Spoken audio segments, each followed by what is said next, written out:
Time to scout.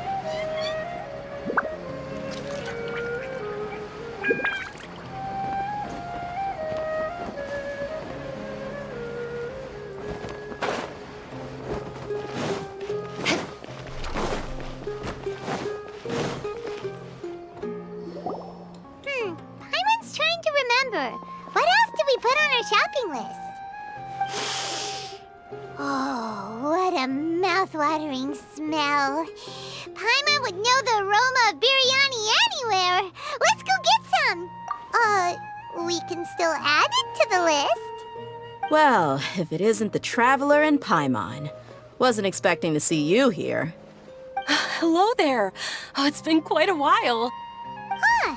So you two are still hanging out together. Dia, didn't you say last time that you were gonna head back to the desert? I said I was going to resign from being her bodyguard, not that our friendship was over. We're still the best of friends.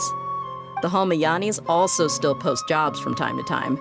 Their pay is always generous, so me and the other mercs never pass them up. I told Dia to just stay at our place when she took one of those jobs a few days ago. My parents were delighted. They even said that it always felt like we were missing someone whenever Dia wasn't around. That sounds like something they would say, all right. They're always so welcoming. Anyway, the job is already taken care of, so I was gonna head back to the brigade as soon as I finished a little shopping. But the master kept insisting, and I ended up staying for another day. You can stay for as many days as you want, Dia. Father hasn't even gotten around to treating you to his best dishes yet. You know I'm not the kind of person to stay put in one place like that, my lady. Don't worry, though. There'll always be next time. But she said they'll treat you to the best dishes! Paimon can't believe you can still refuse that! But wait. Didn't you say last time that you would take me on a trip to the desert? Why don't you just take me with you today, when you leave? There are so many places I still haven't visited yet. I'm sorry, my lady, but no can do. There's still a few things I need to take care of back at the brigade. Besides, the desert hasn't exactly been the most peaceful place lately. Oh, come on. Not this again. That's also what you said last time and the time before that. I know, I'm sorry.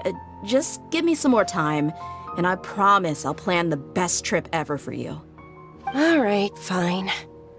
To be perfectly honest, it's not that I wanted to go, it's more like I feel like something is off about you lately.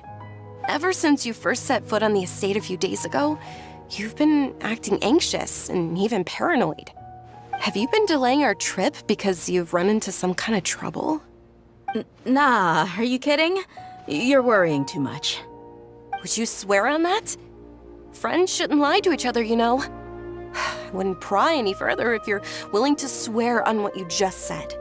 But if something really is bothering you, then just tell me. You know I'll help you however I can.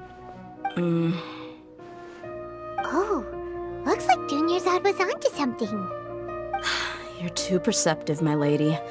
Seems I can't hide anything from you. I just thought that nothing good could come out of telling you about the messy happenings of mercenaries. Knowing too much only leads to more trouble. Mercenary life is a dog-eat-dog world where Mora reigns supreme. Everything operates on a completely different set of rules. That doesn't change anything about what I just said, though. We're still friends, and I can only support you if I understand what's bothering you. My lady, you're not gonna stop until you drag it out of me, are ya? All right, I'll share what I know. Let's go somewhere else first. This isn't exactly the best place for a discussion. Okay, let's talk here. Just try not to draw any extra attention. As you may already know, the Eremites have both a lot of mercenaries and a complex organizational structure. Many mercs are no different than me, just going around looking for jobs to earn some mora. My brigade is called the Blazing Beasts. We're not a large group, but every member is loyal and brave. However, not all Eremite brigades are like mine. Some are willing to cross all kinds of lines for the sake of Mora. The most notorious is a faction known as Deshret's Relics. Deshret's Relics? Judging from the name, they must really look up to... Yep, you got it. I've heard that you've already crossed paths with Ain al-Akmar. They're one of the groups under the Relic's banner. Oh, you mean the group that tried to sell us the Divine Knowledge Capsule? Yeah, they weren't friendly at all. Deshret's Relics is composed of many smaller brigades like Ain al-Akmar. The Relic's headquarters issues orders to all brigades under his control. On any other day, I would want nothing to do with them. Unfortunately, though, the brigade that's stirring up trouble now is none other than Dakan al-Akmar. Dakan? I think it means beard or something. Believe me, it's a really stupid name. I found it insufferable for years. Anyway, the real issue is that Dakan al-Akmar is led by my father, Kusela. Say what now? I think I'm starting to understand your anxiety now. But what did they do? I won't go into details, my lady, but they've been involved in a lot of violent incidents. We're talking hundreds. Hundreds? Yep. The scenes tend to be quite gruesome, too. They strip the victims of all their valuables before murdering them. Not only have they targeted merchant caravans and ordinary citizens, but other mercenary brigades as well. That's beyond terrible. They won't even spare their own kind.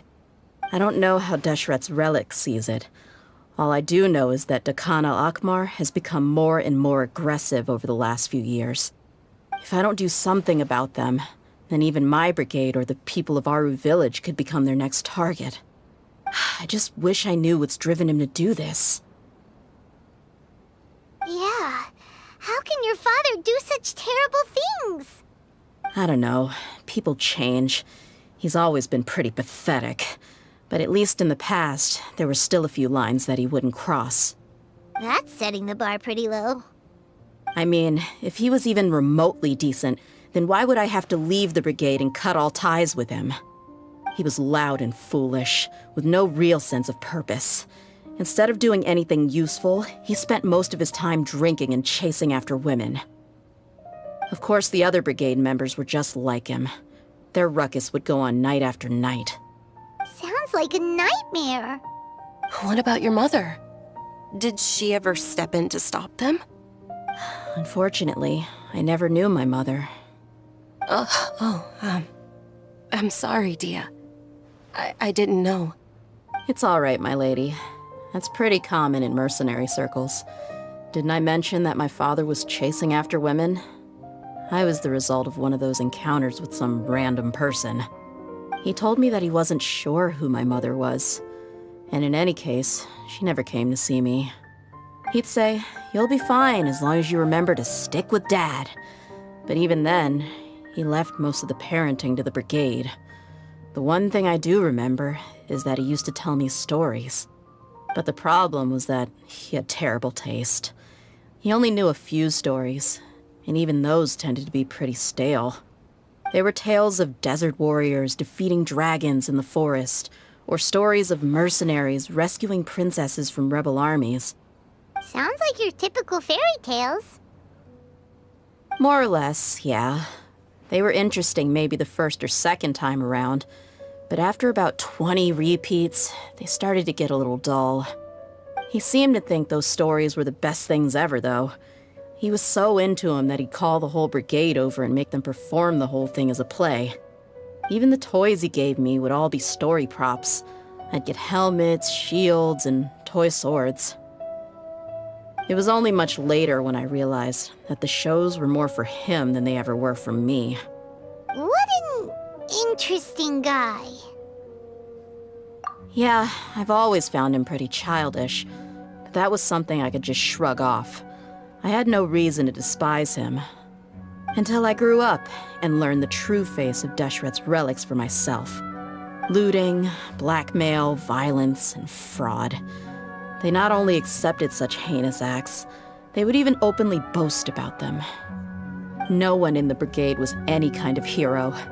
Instead, my father and his cronies were more like the bad guys that needed to be taken down. Did they really think that as long as they didn't do any of that stuff right in front of me, I would never know? I think I can understand your feelings. The difference between perception and reality must have hit hard. Yeah, but don't worry, my lady. It's all water under the bridge to me now. I had a huge argument with my father and left that place behind for good. I'm not investigating them due to any bitter feelings I still have towards my father. I just want to protect those that are close to me.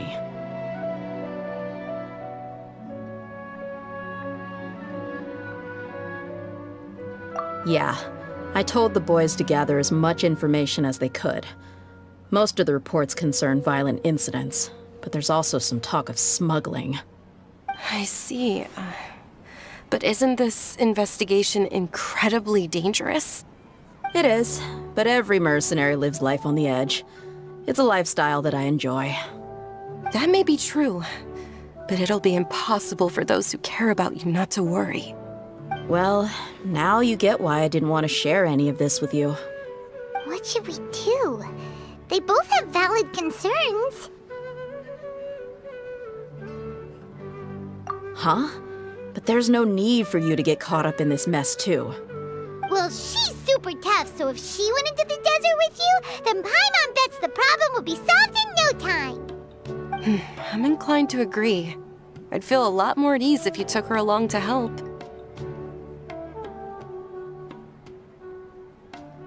I'll wait for news from you in the city until then.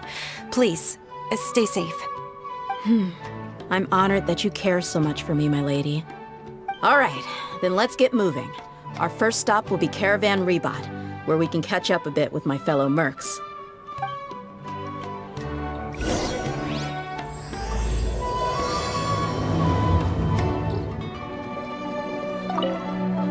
Please be careful.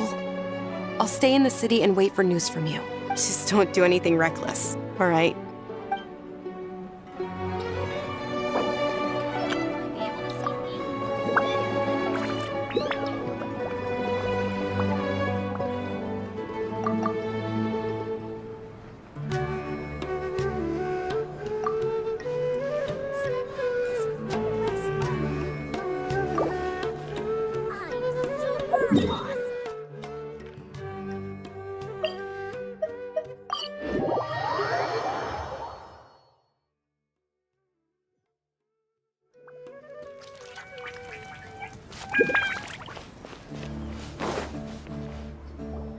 Hey, Dia, you're back.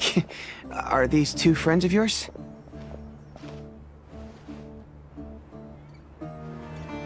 Oh, so you've already become like one of us then? Well, that's good to know. Anyway, since we've got a newcomer, let me fill you in on what the Khan al-Ahmar's been up to lately. They've become extremely aggressive. Apparently, even their own now have become acceptable targets. They even attack other relics brigades, just the same as any other mercenary brigade. Even the most ferocious beasts still protect their own. And it sounds like they've thrown that straight to the wind. That's right. Once they've collected enough loot off the other mercenaries, they sell it off to a different brigade, or turn to merchants on the black market. A portion of their profits is immediately exchanged for more food and weaponry to be used in their next violent operation. That's terrible! Yeah, and it really makes you wonder why they're so desperate for Mora. A few days ago, Isham and I trailed them for a while, and even disguised ourselves as merchants to conduct trade with them. We were able to learn a few things from the exchange.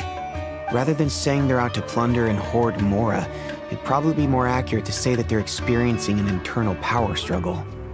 Wait, a power struggle? You heard me right. The vast majority of their victims are mercenaries from the other brigades of Deshret's relics. If their only goal was Mora, they could have gone after anybody. The targeted nature of their attacks points to a power struggle between the different brigades within the relics. That's the only plausible explanation we have. Unfortunately, we weren't able to find out anything more specific. It seems they're also trying to keep things under wraps. Oh, one last thing we discovered was that over the past few years, as the Khan al-Ahmar became more and more active, Deshret's relics as a whole became a lot weaker. It sounds mighty strange to me, too. Haroon, you can leave the rest of the investigation to us. Gotta say, though, I didn't expect you to go on a whole undercover mission during the few days I was gone. Sounds like you were really putting your necks on the line, no? Nah, it was nothing. We're just as concerned about the situation as you are. The Khan al-Ahmar is your father's crew, after all. What he said. Besides, Dia, haven't you done more dangerous things than all of us combined? What we did is nothing compared to your experiences. Yeah. And while they went to talk with Khan al-Ahmar, I took a look at the last camp they attacked. Any survivors of the attack were already long gone. There was nothing of value left in the camp. Ah, Hisham and Khalaf. You're here too. We rushed over as soon as we saw you come into Caravan Ribat. Although this new friend of yours looks a little green behind the ears, I'm sensing a special vibe from her. Now that we know you'll have a capable partner with you, we can also rest easy. Hey, what about Paimon? Feel anything special? Oh, you're also planning to tag along with them? Of course! Paimon is the traveler's most important guide. Wherever she goes, Paimon will follow. Oh, in that case, then you'd better take care of her too, Dia. Don't underestimate Paimon! Don't worry about her. She may look tiny and helpless, but she's been through just as many battles as the traveler here. Even if she had only survived on sheer luck, then that alone would still make her quite formidable. I had no idea. I guess I shouldn't judge by appearances. Oh, one other thing, Dia. When you're free, why don't you update the deputy about your upcoming schedule?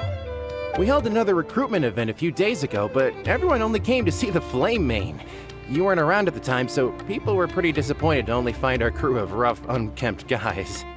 The deputy put a lot of effort into the event, but it was basically for nothing. Only a few people chose to stay, and that really got to him. Sorry to hear that. I'll be sure to bring him some great liquor next time. I left in a hurry and I couldn't make it back in time for the event. Gotta admit, I can understand their disappointment, though. You're our brigade's main selling point, after all. Now, if only the deputy could figure out a way to bring a few more smoking hot members into our ranks. Keep dreaming. Remember the last time I invited a couple gals into the brigade? You all just froze up with your mouths gaping like a bunch of scarecrows. The awkward silence and weird expressions left quite the impression on them. They were originally interested in joining us, but after that, they both told me they were too uncomfortable to stick around. Hey, didn't we agree to never bring that up again? Huh? Wait, are you serious? Why have I never heard about this? I don't think you were part of the brigade yet. Are you kidding me? I missed a once-in-a-lifetime moment like that and you weren't even gonna tell me? All right. We can tell you about it later. Now's not the time. Hey, don't you try to change the subject. You and Hisham get your butts over here and tell me everything right now. Are they always like this? More or less. There aren't many rules or graces when it comes to mercenaries. We're used to just speaking our minds. If someone starts getting under your skin, you just yell right back at them. And if that doesn't put an end to it, then you just challenge them to a fight. But we also don't tend to take many things too seriously. Being direct and getting it all out of your system as soon as things come up is better than keeping everything bottled up, never talking about it. That's also why I never spare their feelings when I talk to them. If I want to laugh, I'll laugh. If I'm angry, then I'll unload on them. It's hard to stop once you get used to it.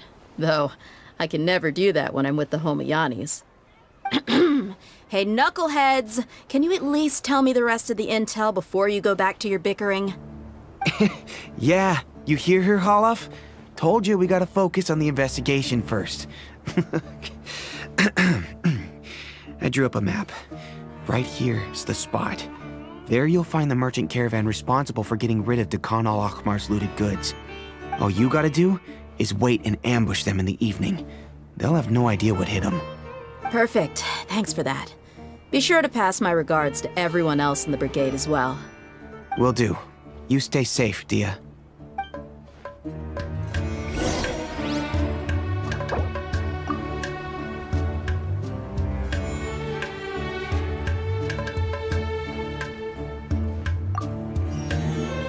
You want to learn some Favonia's blade work?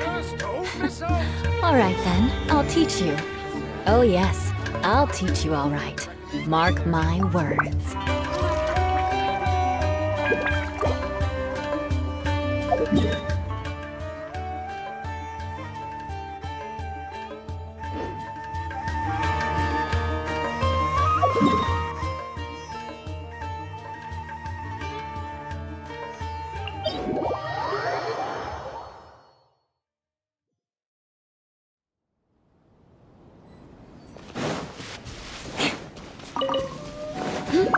More speed.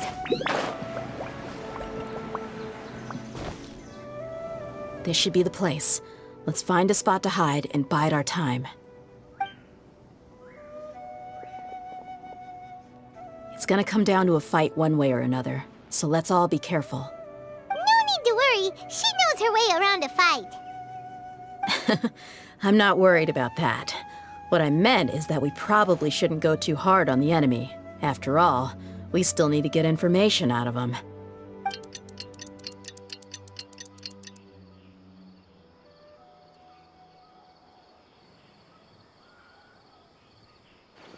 Ah, here they come. You ready? Let's not give them a chance to react and end this quickly.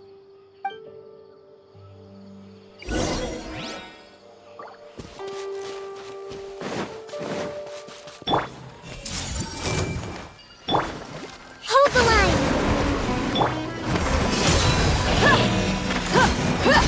I'll be back. I'll take my leave.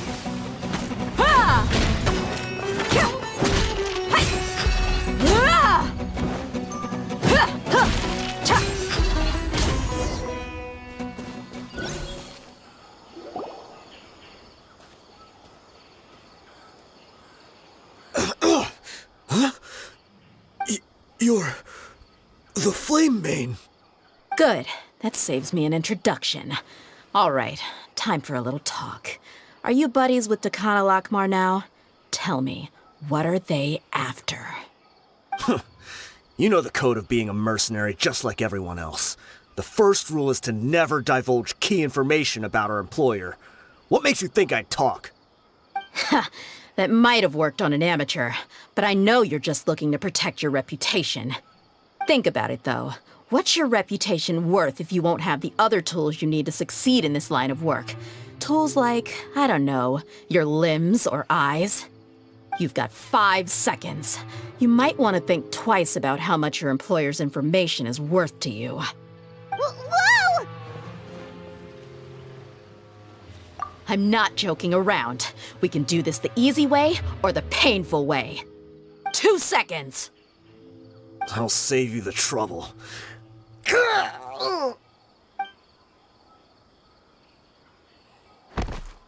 Huh? Are you crazy? He tried to bite off his own tongue. Quick, search the area for any first aid supplies. I definitely didn't expect him to go that far. Thankfully, the wound wasn't too deep, and he just passed out from the pain. But why would he be so extreme? I just wanted to test his mettle. You can get a lot of mercenaries to talk just by threatening them. I didn't expect him to be willing to go through so much pain just to deny us some intel. Well, he's out cold for now. We could wait for him to wake up, but maybe it's not a good idea to interrogate him any further. What should we do? Yeah, don't worry about it. It'll be a waste of time to interrogate him again after that. He might just hurt himself again if we start asking. There are lots of goods around here. Let's search the area. Maybe we'll be able to find something. I'm really sorry.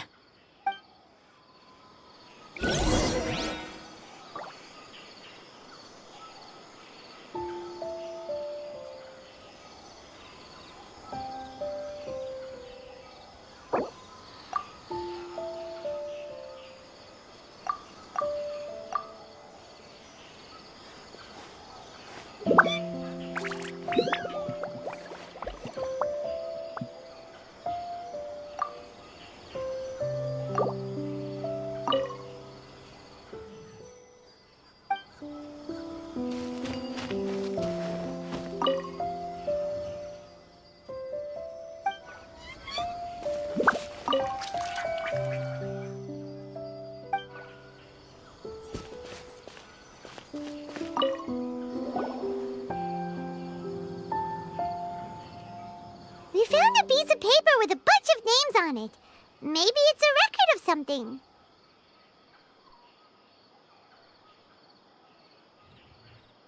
Let me take a look. If this really is a merchant caravan, they should have a record of their transactions. Yep. I see an entry for Dakana Lakmar right here. Kusela, Idrisi, Bashar, and Takriti.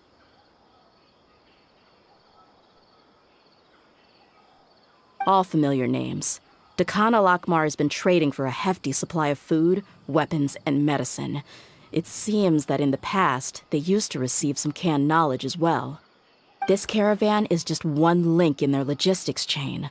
Once in the rainforest, the caravan will exchange the looted goods for Mora, and the funds will then be passed to a specific person. That person will then pack the caravan full of necessary goods, which will then be brought right back to Dakana Lakmar. Wait, why is there no Mora value recorded for the final transaction? No value?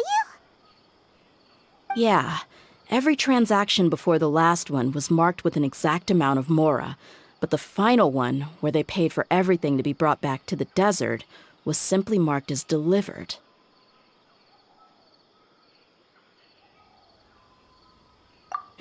Perhaps. But they couldn't have known how much they would make off selling the loot. Do they not care about profit margins at all? Anyway, the next part's the records of the goods themselves. There are a lot of entries. Everything was probably sourced from the rainforest. Huh? What's wrong? Shahzaman Homayani? Homayani? You mean Dunyarzad's family? Could it just be another family with the same last name? I'd be surprised to find someone with the exact same first and last name. Shahzaman Homayani is Dunyarzad's father, and the head of the Homayani family. Just what the heck is going on here? I'm sorry, you're right. I'll consider what we found and not jump to conclusions just yet. But what this piece of paper confirms is that the Homayani family has been providing goods to Dakana Lakmar. What if the Homayanis have been kept in the dark and don't know they've been trading with Dakana Lakmar? That's a possibility, but if that was the case, why is this caravan specifically named Shahzaman as their person of contact? They could have just as easily bought goods such as food and medicine directly from Caravan Ribat or Port Ormos. Yeah, funding violence and looting. The brigade gets the goods, and he is paid the proceeds from the sale of the loot. But why would he do something like this? It's not like the Homayanis are in need of money. I honestly have no idea. I've been to their estate many times, and I've never noticed anything suspicious. The only potentially large expenditure I could think of would be the treatment costs for Dunyarzad's Elazar. Maybe they borrowed a lot of Mora in the past? But that's still just a speculation. I don't think the master would stoop so low to make Mora. You're probably right. I know my lady's personality, and she wouldn't deliberately keep something like this from us. But what should we do now? All we found is just another mystery. If you ask me, we already have no choice but to confront her about this. I'm not worried. It's too early to make a verdict yet. I still have faith in the Homayanis. Let's go find my lady again. We'll tell her everything and see if she's willing to lend us her support. If we're lucky, we can not only figure out the mystery of this paper, but also follow the trail of breadcrumbs to the people responsible at Dakana Lakmar. Dia, are you sure this is the best decision? What if instead of getting the help we need, we just end up revealing everything we've discovered to the enemy? I've considered that possibility, but even still, I want to tell her what we found. I think I owe her that much. True friendship is built on trust. She showed genuine concern for me when we first brought up the topic. I can't repay her kindness with doubt and suspicion. That's not how I deal with people. You're right. Paimon wants to trust Dunyarzad too. Yeah. Let's pay another visit to Sumeru City.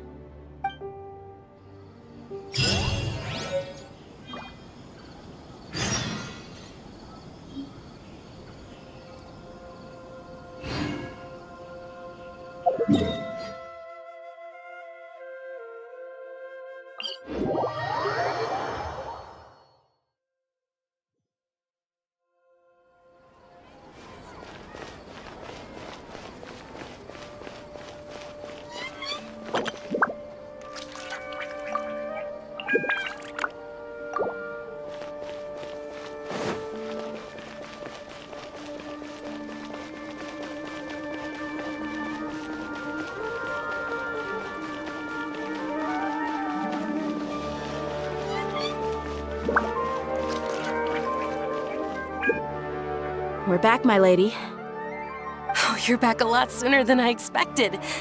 You mustn't have run into any trouble then. Well, how did it go? What did you come up with? Actually, we're still investigating. It's just that we've discovered something strange. I see. The clues you found have led you back here, in the city? Something like that. Yeah. You all look a little dispirited. Whatever you found must not have been very encouraging after all. Why don't you discuss it with me? Maybe I'll be able to say something to cheer you up? It's okay, my lady. It's not so much about me being upset with my father or anything like that. How should I put this? So something is wrong. Even the Traveler and Paimon have been uncharacteristically quiet. On any other day, Paimon would have already waved to me with a smile and shouted, "Dunyarzad, we're back!" So tell me, what happened? Well? My lady, please prepare yourself for what we're going to tell you next. It concerns the Master. The Master? You mean my father? Okay, I understand. Don't worry about me. I'll listen as attentively as I can. My father has been supplying goods to Dakan al-Akmar? Yeah, it makes as little sense to us as it does to you. I've never doubted the Master's integrity, so I'm having a real hard time rationalizing how he could ever support an infamous brigade like them. Maybe he's not actually aware of the full story and just stumbled into the deal by accident. I can't help but agree with the Traveler. Huh? You mean you feel the same way, Dunyarzad? Thank you for sharing all this information with me. Since you've told me everything you know, I should also tell you about some doubts that I've been harboring for quite a while. In the past, I thought that my father hired a bodyguard for me so that I wouldn't run away and get lost. However, there are plenty of capable mercenaries in the Corps of 30. Why did my father go out of his way to hire Dia? About that. Well, the Homayanis really needed bodyguards, so they reached out to the Blazing Beasts. Later, the Master told me that I was one of the best mercenaries he'd ever seen, and that I should stick around to become one of his bodyguards. He offered me a pile of mora, so I just signed on. Well, but that didn't really answer my question. Just think about it. Why did my father specifically reach out to the Blazing Beasts? Maybe the Corps of 30 just didn't have anyone available, or maybe someone recommended us. I've never given it too much thought.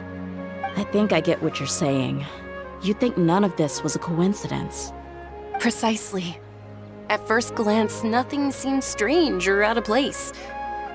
But there are many parts of the story that don't actually make any sense. If my father had always been in contact with Dakan al-Akmar, then it would make sense for him to bring Dia into our house. You mean the goal all along was to get Dia to be your bodyguard? No, that's too much of a stretch. I cut all ties with my father a long time ago. He has no control over my life anymore. But that still doesn't rule out the possibility that your father has still been trying to influence your life without you knowing. So, the Master was not likely an innocent victim in all of this? Sorry we put all this on you so suddenly, Dunyarzad. It's okay, Paimon. I should actually be thanking you. Regardless of his reasons, if my father has truly been funding a violent group of mercenaries, then it's my duty to bring him back to reason. But is that really the right thing to do? My father has committed many atrocities and deserves all the punishment that he has coming to him. I have zero sympathy for him. You may call me an ungrateful child, but my feelings will remain the same. However, the Homiyani family has treated me with nothing but generosity and kindness. If we decide to investigate this further, we could end up implicating the entire Homiyani family. I would be biting the hand that's fed me over all these years. Tia. It's all right, Dia. If anyone were to ask, you could always just say that I'm the one who instructed you to get to the bottom of this. You don't have to do that, my lady. I'm not conflicted because I'm afraid of taking responsibility. Besides, you're the one we should all be worried about right now. Hey, it's still too early to give up hope. What was the thing about friendship again? Right, yeah, trust! You said that yourself, Dia. Besides, there's no point on getting all riled up before we've confirmed all the facts. Thank you, everyone. That makes a lot of sense. I guess I should always remember the trust that I've placed in people. In which case, my lady, could you ask the Master to come out and have a chat with us? Sure thing. I also hope he'll be able to give us a logical explanation. Let's meet at the usual place then. Usual place? Ah, right!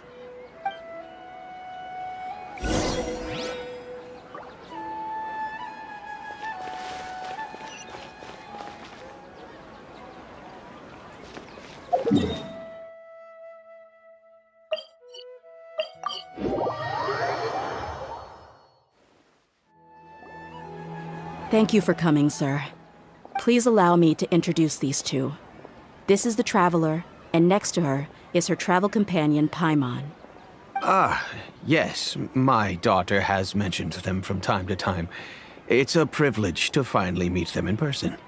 But we may skip all the pleasantries for now. What is the important matter you wish to discuss with me today?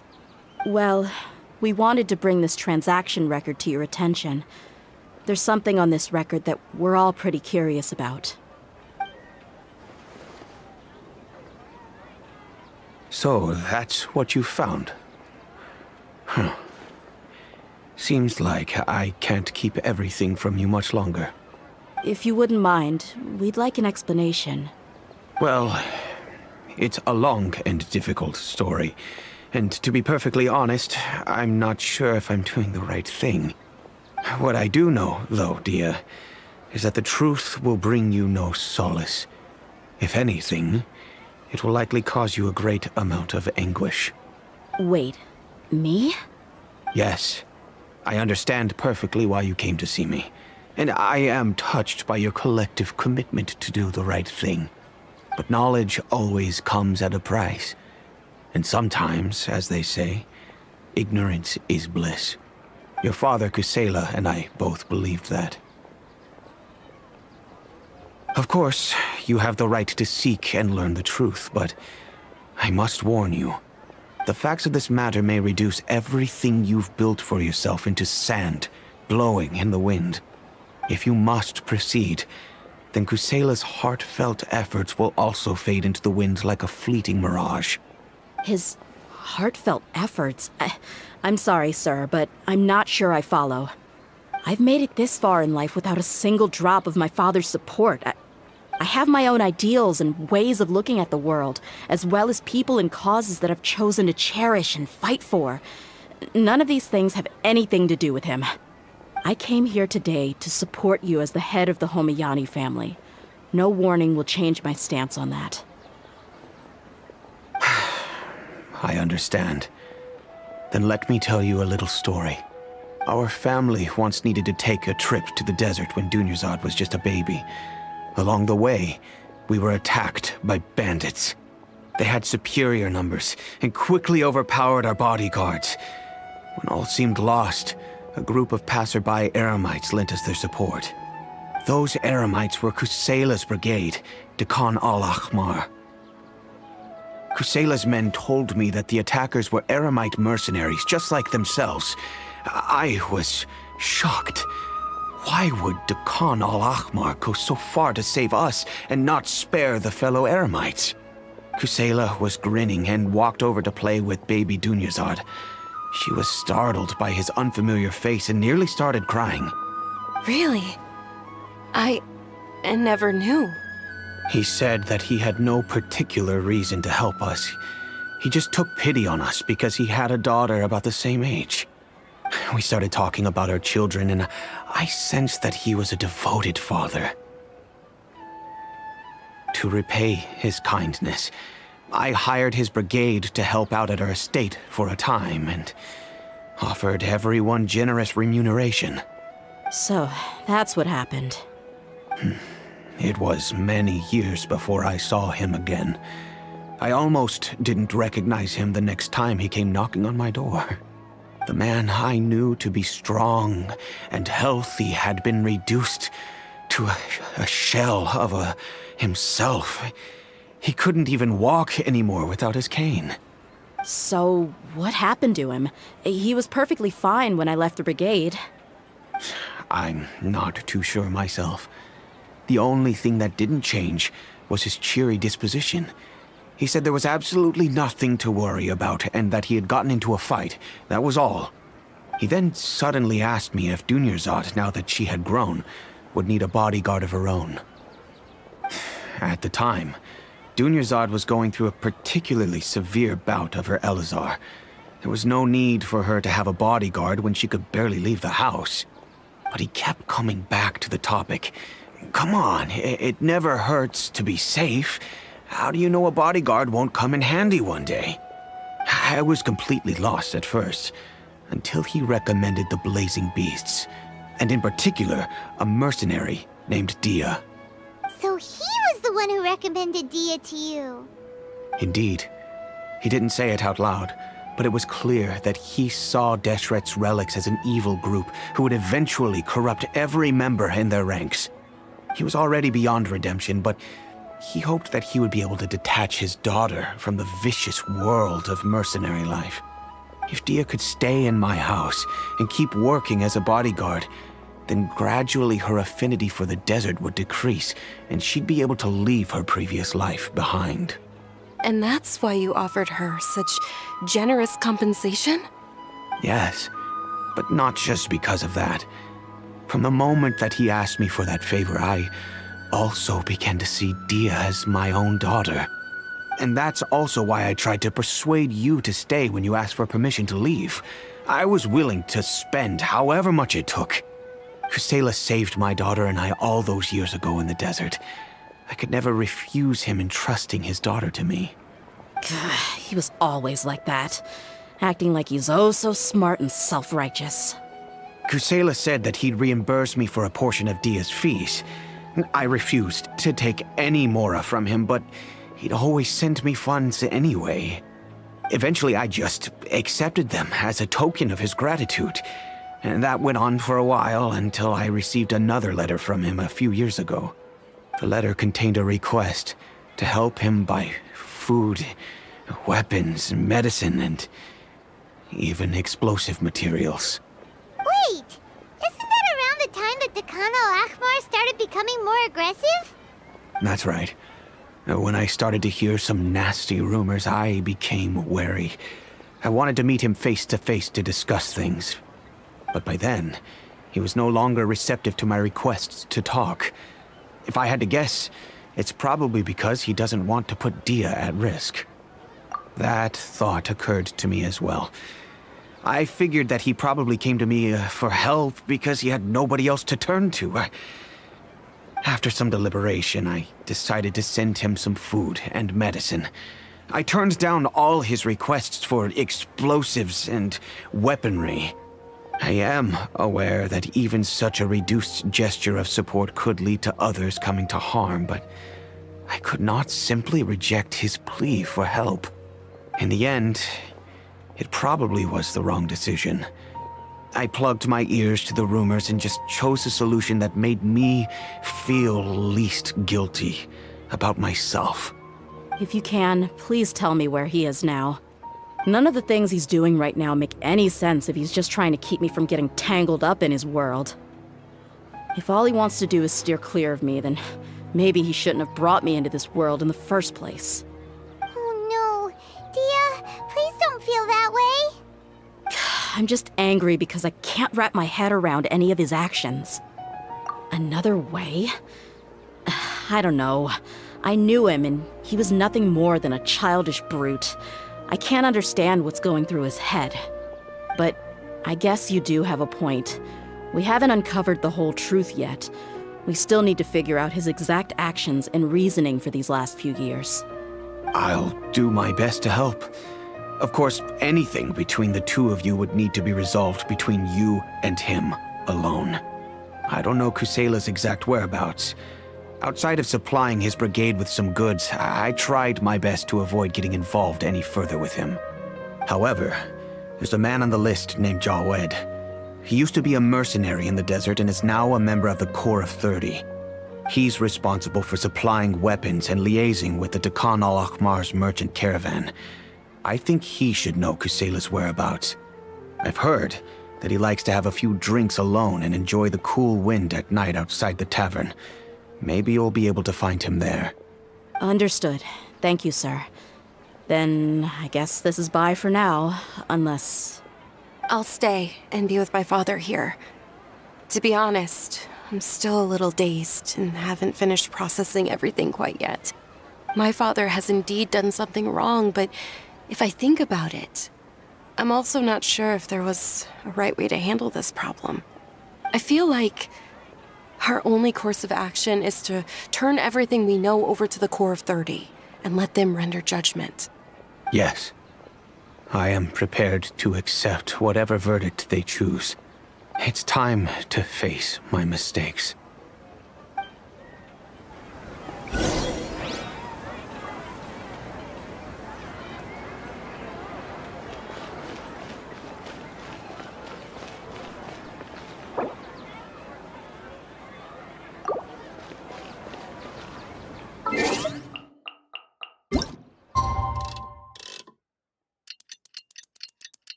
Knights and aristocrats share the same cultural heritage, but the knights had enough sense to do away with all the superfluous detail.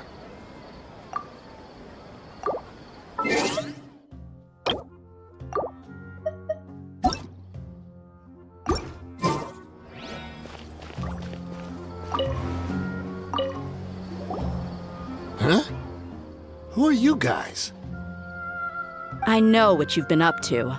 Smuggling weapons to violent brigades in the desert while working for the Corps? Pretty bold, if you ask me. Shh! Keep your voice down. How do you know all that? Come with me. We should take this elsewhere. I'll be happy to talk things over once we're somewhere private.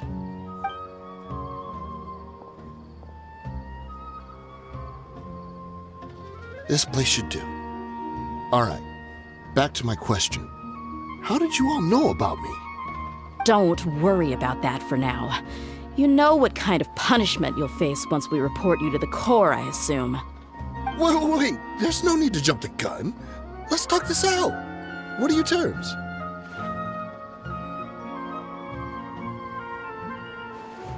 So what's in it for you anyway, Mora? Well, I was a little tight on money at the time, and Kusela took good care of me in the past. I weighed it in my mind, and I couldn't find a reason to turn the opportunity down. I wouldn't only be helping my benefactor, but I could also make some quick mora. Let me tell you how it is. We're investigating Dakan al-Akhmar, and we're gonna put an end to their operations. If you provide some help for us, then we might just put in a good word later to reduce the terms of your punishment.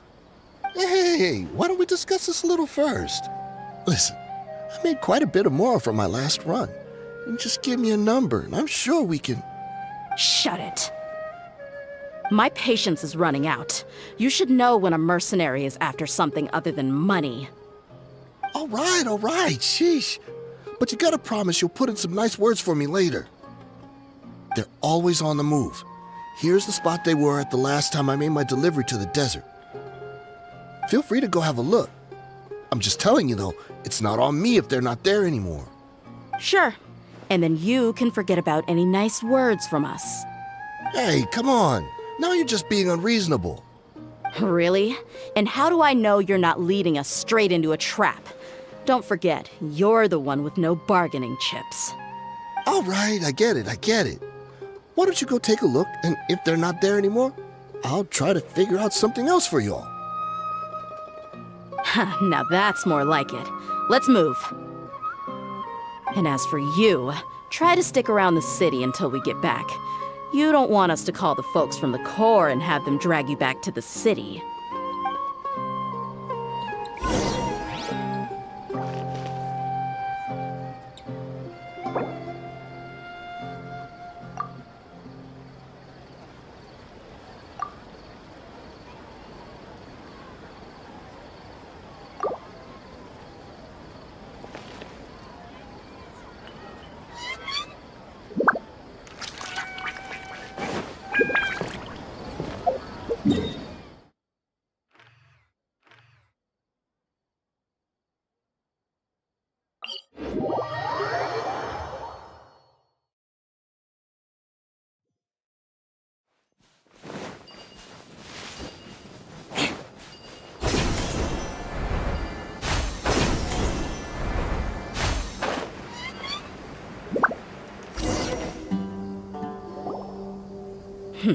Seems like we're in luck. That should be their camp right up ahead. Let's go. We'll finally get to the bottom of this ourselves. I'm here to see Kusela. Tell him to get out here. Tia, why are you here?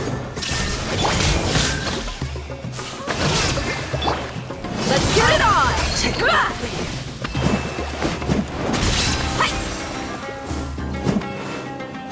Haven't you all done enough? Oh, so are you also here to stop us? Stay out of this. It's got nothing to do with you. Buckle up!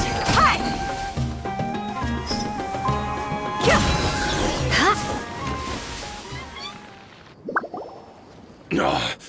She's so strong. Enough fighting. We all know each other, and I don't want to take things too far. Just bring Kusela to me. There's no use hiding him anymore. Did you understand a single word I just said? Or do I need to bash your skull in some more? All right, everyone, let's all just calm down for a second. Dia, the boss can't come out and see you anymore. He died a long time ago. What? Seems like you've been out of the loop for a while. Guess that's for the best, though. At least, that's what the old man wanted. When did he die? What happened to him? A few years ago, Kusela broke up Dakan al-Ahmar and went to the Deshret's Relics headquarters by himself. So is that when you guys started acting up? We would prefer to call it taking revenge. Every last person in Deshret's Relics must pay in blood for what they did. Let me start from the beginning. Dia, do you know how the head of the Relics maintained order internally?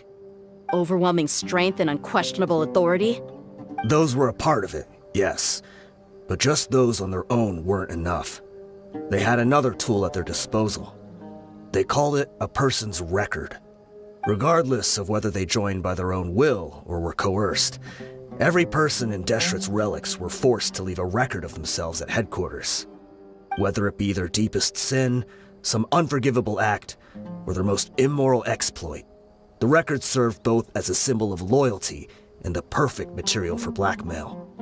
That's precisely it. Every one of us have a record.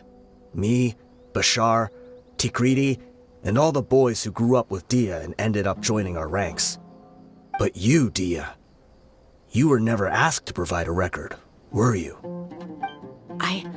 I never even knew this was a requirement. You were probably the only person in all of Deshret's Relics who didn't know about it. Ever since you were born, Boss had been trying to shield you from this organization's sinister rules. Not only that, but he also banned all of us from committing any nefarious acts. He said he'd take care of the dues we had to pay regularly to headquarters. But in the end, he was just an ordinary person. What could he do? He was forced to go to headquarters again and again to account for missed dues and incomplete records. He'd come up with all kinds of excuses and get beaten up as a result. We all knew he was doing that for you. He wanted to get you out of this world, no matter what it took. And that's why he became a shell of himself and couldn't walk without a cane. Wait, but that doesn't make any sense. I didn't know about any of this, and I'd never seen him get injured or beaten. Because you were too young at the time. How would you ever tell between wounds from a beating and wounds from battle? When you left home after that final argument with him, he seemed to age by a decade overnight. Even his hair went gray. So, even the blazing beasts were... Yep. It was all his doing. Had he not arranged them to come to you, you probably would have been reduced to a pulp before you ever left the desert. A few years ago, Boss said he needed to make another trip to headquarters. He was already pretty weak then, and we all assumed he was going to get beaten again. I suggested that he hand the role of leadership over to me, but he said there was no longer any need, since the Khan al-Ahmar would soon be no more. His words made no sense to me, but that night, we heard that a massive fire tore through headquarters and razed everyone's records to ash. Everyone gained their freedom that night. Many members fled, not just from our ranks, but from the other brigades as well. But how could we leave with a clear conscience? All of us who knew exactly what had happened. The boss can't have just died for nothing. Those heartless jerks at headquarters took him from us. From that point on, the sole purpose of the Khan al-Ahmar became revenge. The big fire that Boss started was quite a blow to headquarters' strength. It's given us the opportunity to launch our attack. Even though we're outnumbered, we vowed to see our revenge through to the very end. There were people from headquarters who changed their names and went into hiding. Some fled to other brigades, and others escaped to the rainforest. But we won't let any of them escape our wrath. They'll all pay for what they've done. We've suffered plenty of losses as well. To keep going, we need an enormous amount of supplies, from food and medicine to weaponry and explosives. All we can do is exchange our loot from Mora, and then use that to get supplies. We forged Boss's handwriting and sent out many letters to his former friends. Thankfully, many people were willing to come to our aid. We were also able to attract many mercenaries who shared our goal. We've endured unspeakable pain to win many impossible battles.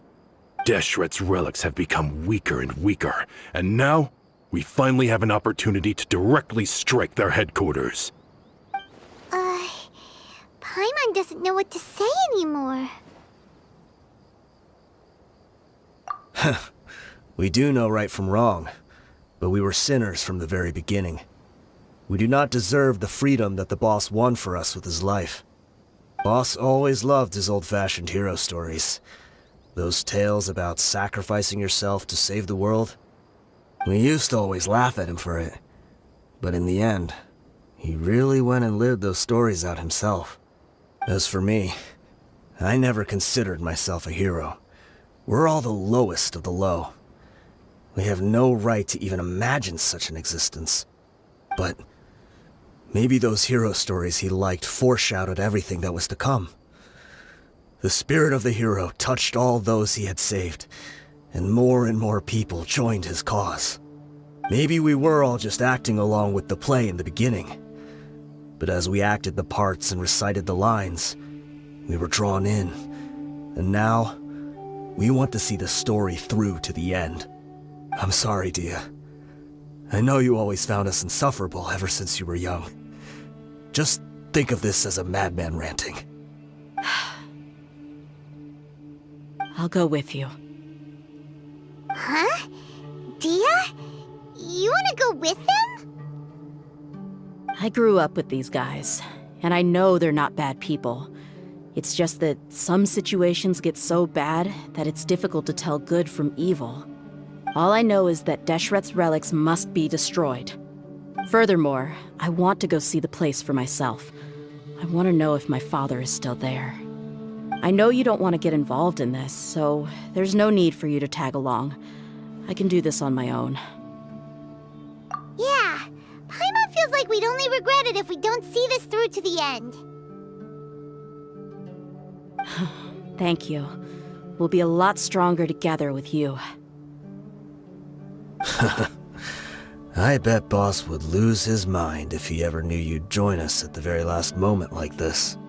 Considering all the losses and injuries we sustained, we can't afford to turn down someone as powerful as you. He can think whatever he wants. But the fact is, I owe him this much.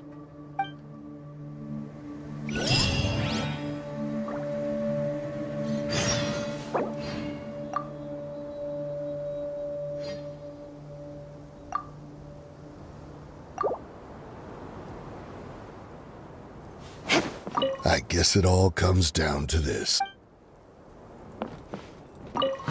What a bummer. I just had to get injured now, right before the final fight. Be sure to punch one of them for me, huh? I guess it all comes down to this. Oh, my son. Deshret's relics are about to become history.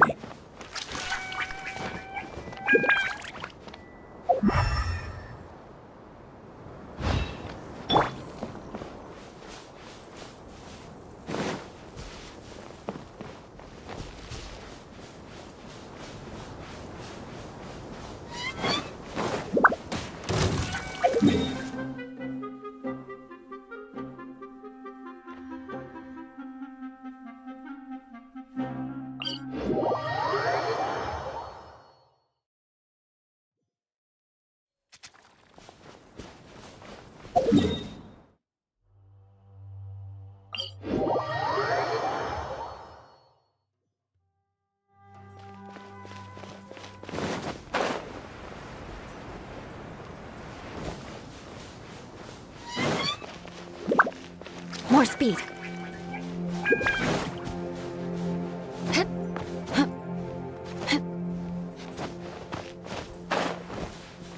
Beg for mercy. More speed.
More speed.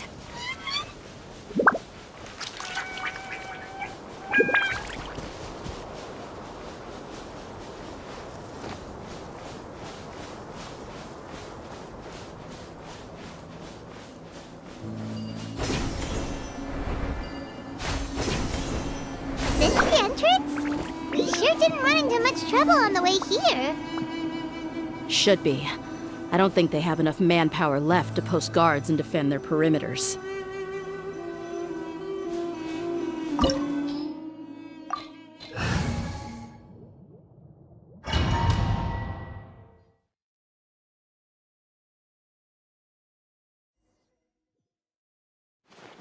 Wow. Paimon didn't expect it to look like this on the inside. They should all be holed up in here. Don't know how many people they've got left, though. Who cares? We'll round up all of them. Still, we should be careful.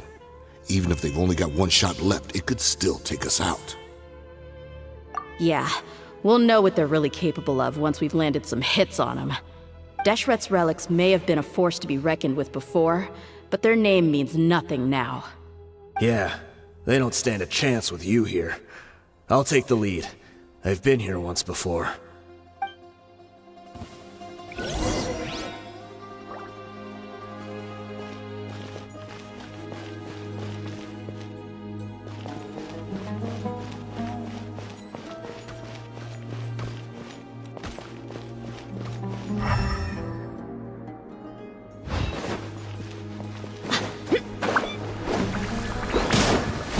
Let's get it on!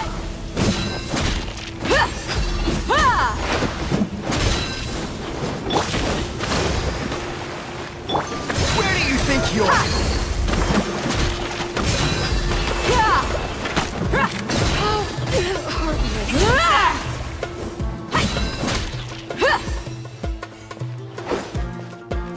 Look alive! Rest and rebuild!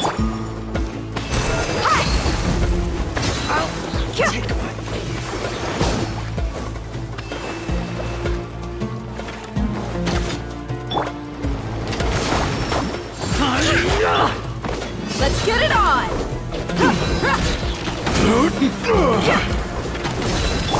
Hold the line! You asked for it!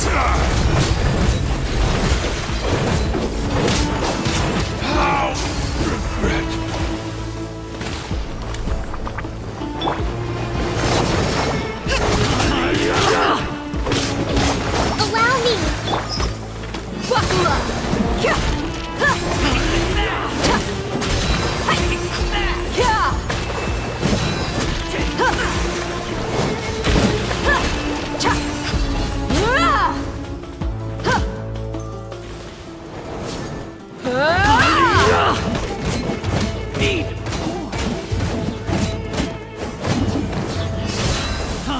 Hold the line! That's close enough. Everyone hold hands! Yeah, bring refuge! No more tricks up your sleeve. They're dead meat!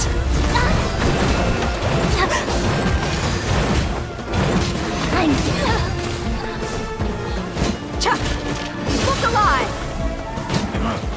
You want this one?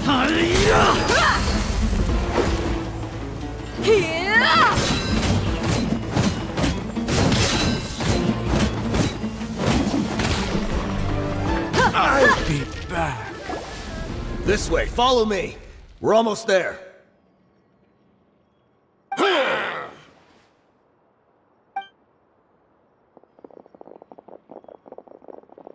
Wait! They went charging ahead without checking for any traps! Hey, you guys okay? It seems like we just got trapped in here. Don't think we triggered anything else. Watch out, the enemy's coming from ahead. Well, now that things have come to this, seems we'll have to fight our way through. Don't worry about us. We knew something like this could happen. Go and take a look around. There could still be another way through. Let's go! We can't let the boss down! Let's check if there's another way! The sooner we can make it through to help them, the better! Let's see. I think I see a way through over there, but it's being blocked by something. Let's try our luck with that mechanism. Okay, let's go!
Another mechanism like the one before, but this one's being blocked off in the middle.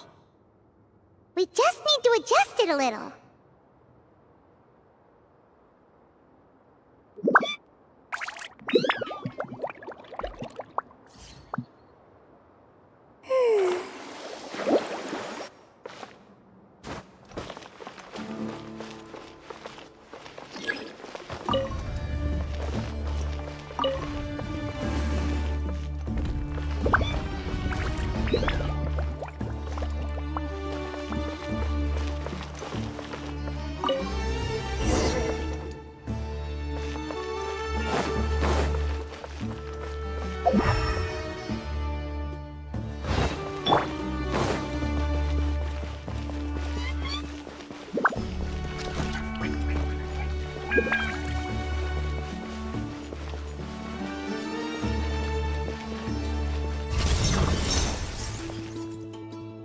Allow me! I see everything! You asked for it!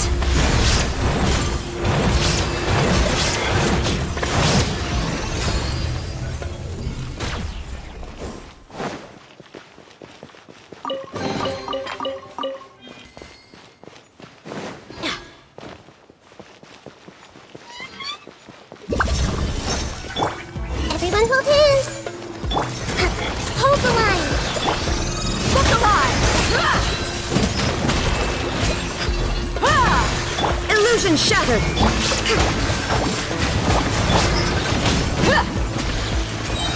You're dead meat!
I wasn't expecting anyone to make it through from the other side.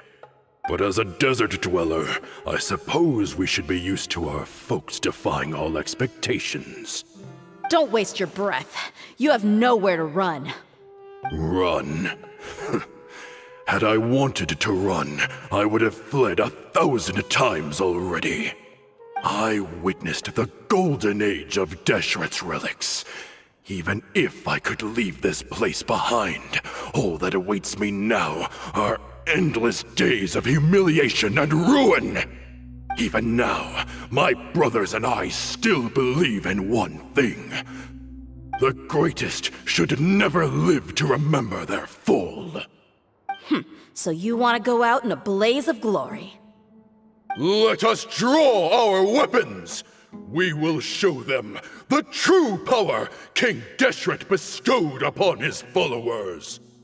They are but two, while we hold within ourselves the entirety of the relic's glory. Wave 1, charge! Eliminate them! I see everything! Shine down!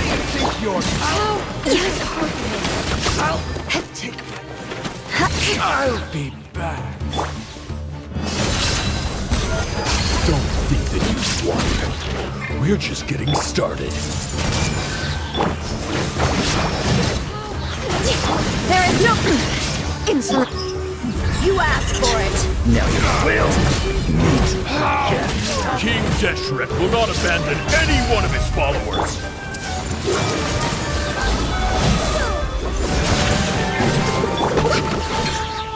Will. Brothers! With me, this is where we'll prove our faith. Do you all just want to die? None of us plan to leave this place alive! Your sacrifice is ready. Allow me! Shine down! Now you shall perish! But we'll meet again. Slumber. The commander has finally fallen! But they're still coming at us! This place is like a gladiator's ring. They just keep coming no matter how many we beat! Yes, keep fighting! There's no need to fear, and no need to back down! This is our last stand! When the next wave comes, try to draw away their attacks. I'm going to see if I can take out that high platform.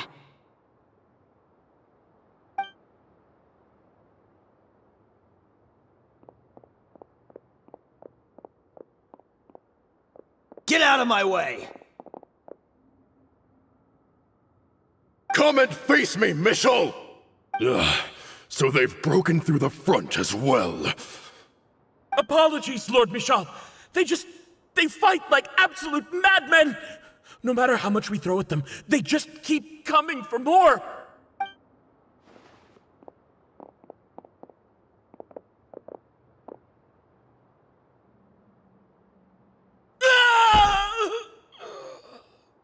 So, it would seem like this is the end. Time to pay for everything you've done, Michel. You think I would give you that opportunity? I will be buried in the sand alongside all the rest of our fading glory.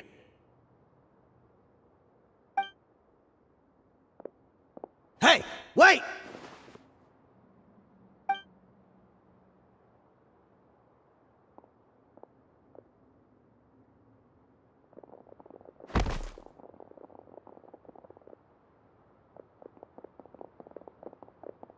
We were too late.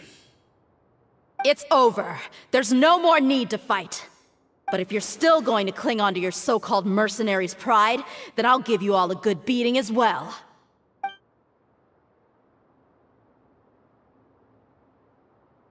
Hey, Dia! I found the mechanism. I'll get you all back up here right away. Let's go.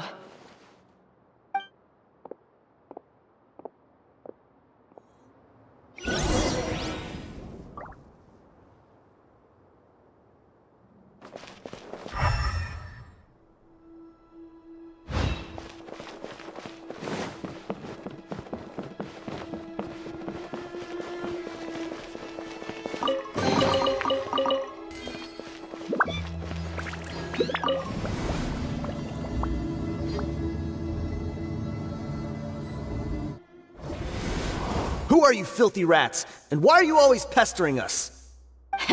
You call yourself a member of the infamous Deshret's relics, and you still can't even tell who's made it all the way to your headquarters? Who knows what intent a bunch of rats may have? We try to catch a couple, and you all just show up on the other side instead. How are we supposed to figure out what you're after? Hey, have you ever heard of a man by the name of Kusela? Why would I know? It's not like I'm in charge or anything. This is your last chance to talk.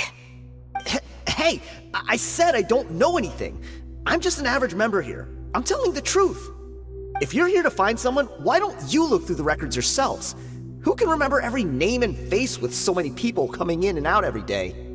The irony. His life became a light for so many, yet to others, it wasn't even worth remembering. Where's the records room? Answer me! It's right over there. All the files are in there. You can go through them as much as you want. It's not like any of them still matter anyway. I mean the old records room. The old records room? You mean, the one that got burned down? Kusela. Ah, yeah, I remember him now. The guy who could hardly walk. Watch your mouth. That's our boss you're talking about. He was definitely faking it. We all let our guard down as soon as we saw him come hobbling in. But in the short time it supposedly took him to take a dump, he'd already gotten away, and started a fire in the records room. He couldn't have possibly outrun us if he wasn't a fraud. And after that, Deshret's relics fell into complete disarray. Stop wasting our time. Every one of us here is perfectly aware of what he had done. Tell me, where is the old records room? It's just over there. Go see it for yourself if it means that much to you. There's nothing left in there but ashes. No human could ever survive that kind of inferno. Bashar, Tikriti, let's go. We'll leave the others here to guard these guys. Spare them no mercy if they try anything.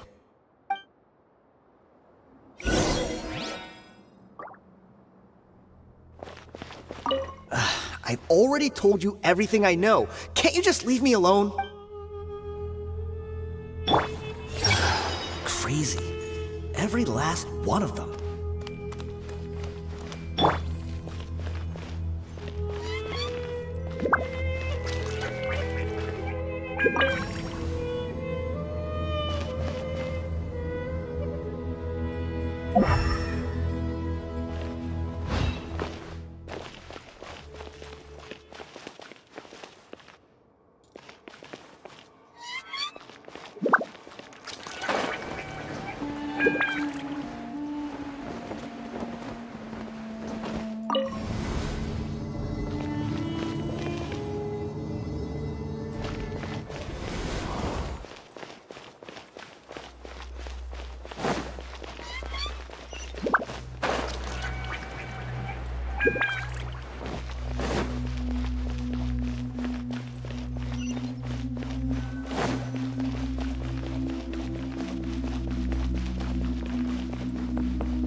So, this was his final destination.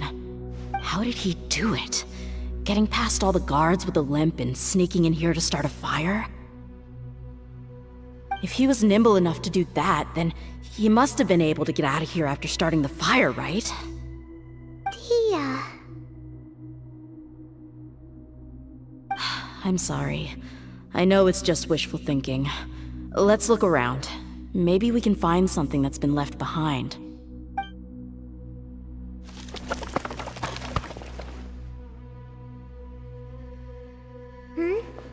Is this a cane? It must be the one that Dia's father used. Kusela. Thanks for everything, boss. We're fortunate to somehow find that cane after that fire. Let's split up and look around some more. What if something else has been left behind? But what else could survive a fire like that? Huh?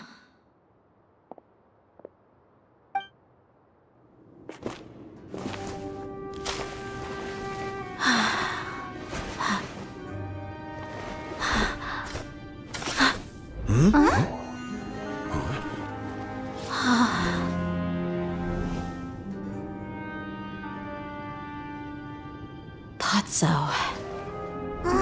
Wait! Isn't that the toy sword you played with as a child?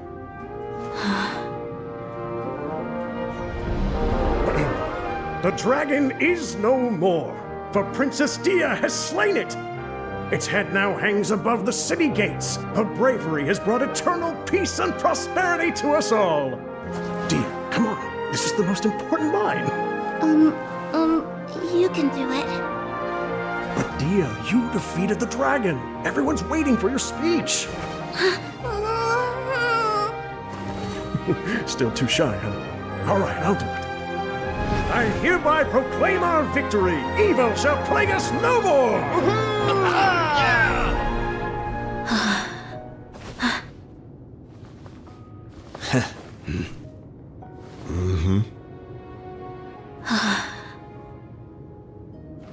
I hereby proclaim our victory. Evil shall plague us no more, Dad.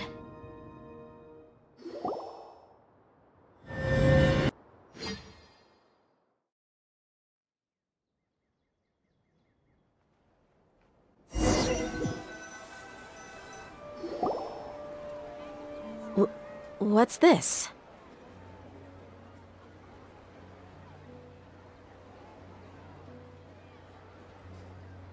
Don't you remember?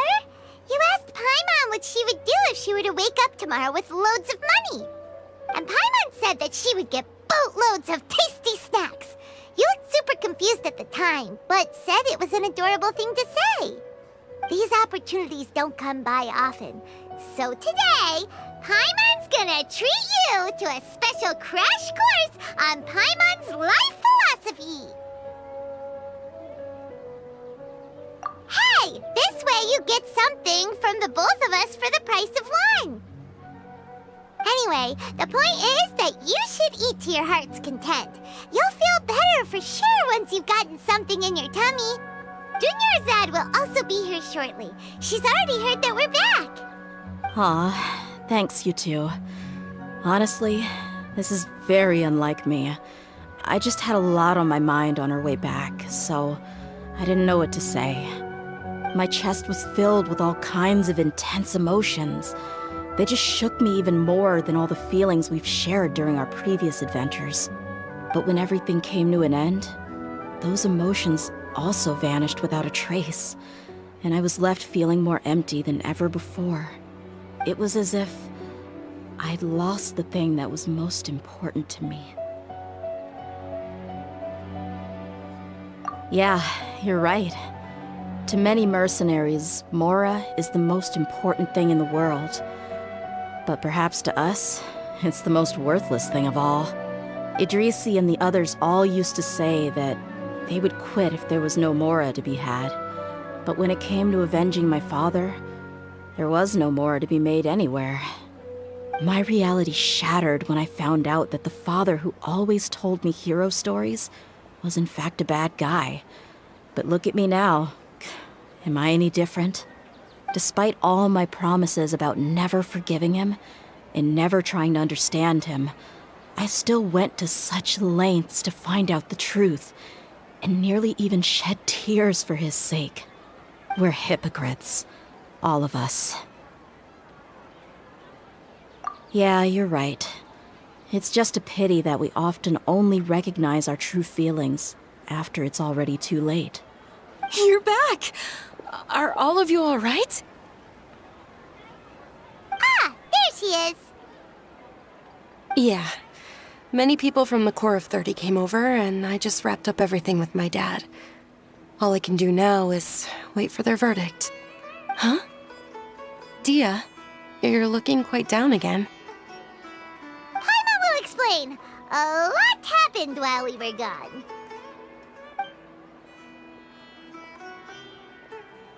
I'm sorry. I really should have controlled my emotions better. I just... It's all right, my lady. You were hurt by all of this as well.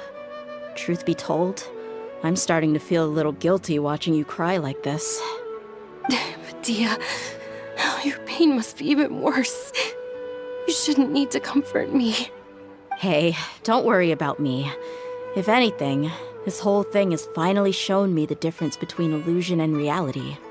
My father probably thought that people could settle into new lives as long as they moved to a new environment. That thought has even crossed my mind a few times. It's like saying, what's wrong with adapting to a new life? However, there was always something deep within my mind that refused to accept it. This impulse brought me great turmoil, and even made me feel ashamed for turning my back on your father's kindness. But now that I consider it again, it all makes sense. The desert sands are a part of who I am, and I will never be able to lead a peaceful existence. I understand how you feel. That doesn't mean I won't be making any changes to my life, though. As an example, I'm now thinking about taking on some small odd jobs. It's just like Idrisi said. I also want to catch up to my father and become a character in his play. Even if the ending of the story may be childish and ridiculous, it won't really matter. Isn't that neat, though?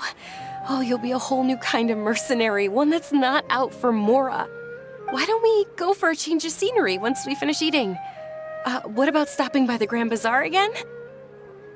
Right. You said you wanted to get a rug for your family. We'll come along too. I can't thank you enough for taking care of me this entire time.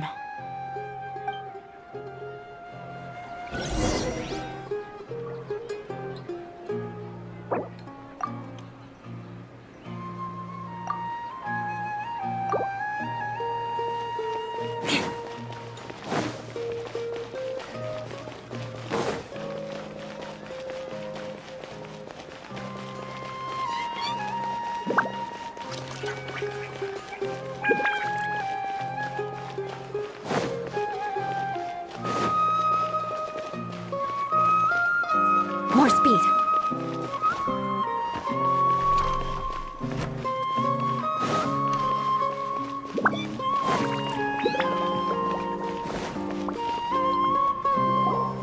Oh, this rug here is quite something. The craftsmanship is exquisite, and the fabric is also of high quality. Ah, here you are. Finally, I found you. Hey! Aren't you that mercenary who bit his tongue? You can still talk? Wait, are you here to take revenge on us? What are you talking about? Do I look like I could take you all in a fight? I just came here to give you something. I'll be on my way to give myself up to the Corps after this. Once I woke up, I hurried to the Khan al-Ahmar's camp, hoping to alert them to your presence. But when I got there, I found no one except the members who were still too injured to move. Ah, so you probably got there after us. Yeah, they told me that they had exacted their revenge, and everyone had turned themselves in to the authorities. Even that last camp was not going to last for much longer. I had joined the cause to repay an old favor from Kusela. Now that everyone's already turned themselves in, I might as well do the same. One of the injured members gave this box to me, and told me that it contained some of the old man's last possessions. Everything left in the camp will get confiscated, so I figured I should get this to you before the Corps could get their hands on it. Thank you. No worries. We are all just living our own truths. There's no need to comment or judge anyone for it. So this box contains everything that Dia's father left behind. Huh. It feels lighter than expected. Well, back in the day, the first thing he did with any Mora was spend it on things like drinks and meat.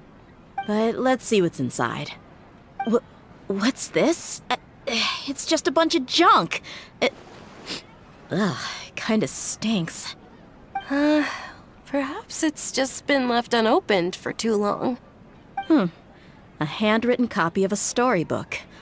The paper's already yellowed, and it looks like it's about to fall apart. It was against the Academia's rules to possess books for personal use. If he was going to break that rule, he could have at least copied something useful. That probably means this was really important to him. And here are a few bags of children's snacks. The packaging's completely deteriorated. Maybe that's where the smell was coming from. Did he get those for you? Yeah, but here's the thing, though. Even when I was a child, I was never a fan of these kinds of snacks. He'd always say that he got them for me, but in the end, he always ate more than I ever did. Who even leaves snacks in a box like this anyway? Isn't that just common sense? Forget it. Let me see what else is in here. A razor, some buttons, some round iron tiles, a wooden toy puppet, a wool scarf, which from the looks of it probably belonged to a woman, and a hair clip? Why are these things here? I'm suddenly feeling a little scared. I'm sorry, my lady, but this is just the kind of man he was. He probably saw this box as some kind of personal trash heap and dumped any and everything in there. 2 empty liquor bottles. Tell me, you guys, are these the kinds of things that a normal person would leave behind? Huh? There's something in the bottle! Oh, you're right. All right, I got it out.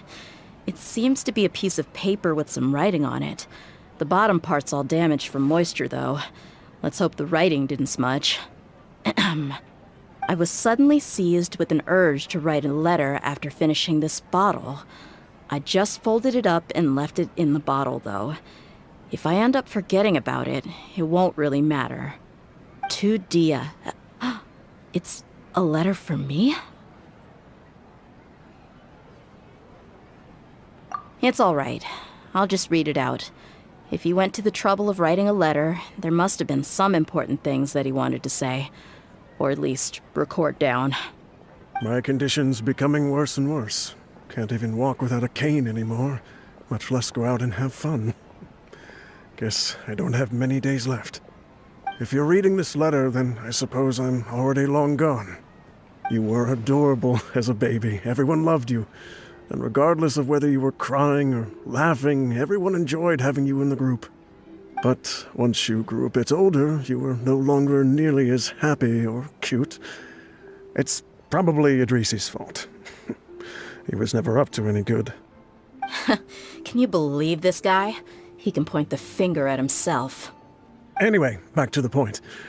To summarize, I'm writing this so you would know not to feel sad for me, even if you end up finding out the truth.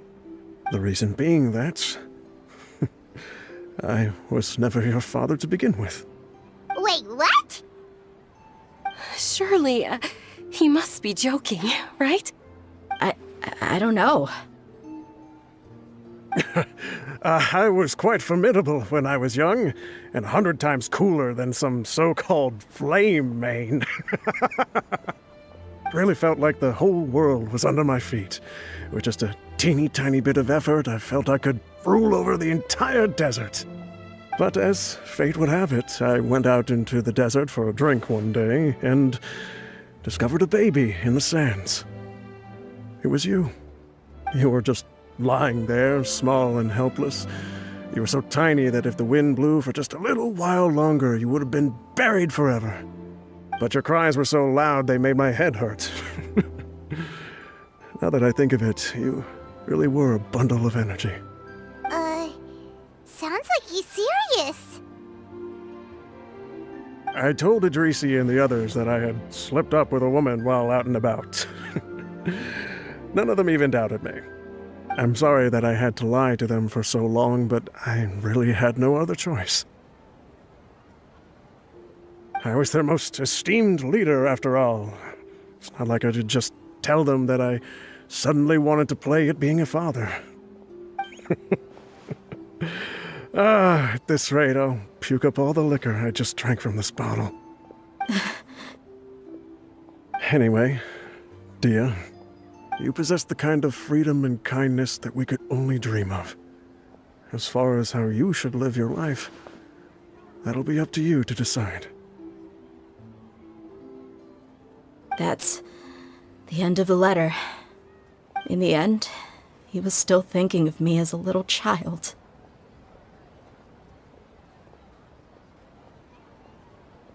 I suppose, or I would have suffocated under the sand a long time ago. He was a good father to you. The fact that he wasn't a blood relative doesn't change that.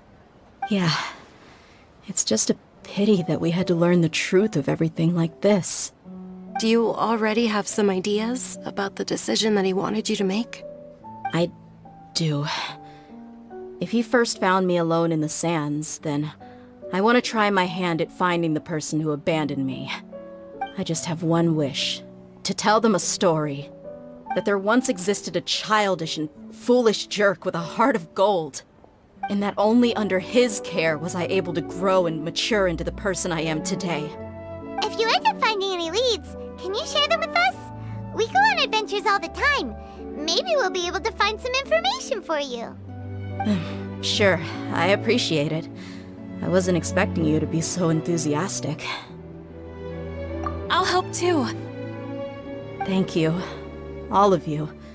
Thank you so much. My life has certainly had its twists and turns, but I've always considered myself lucky. Because no matter where I've gone, I've always been surrounded by incredible kindness.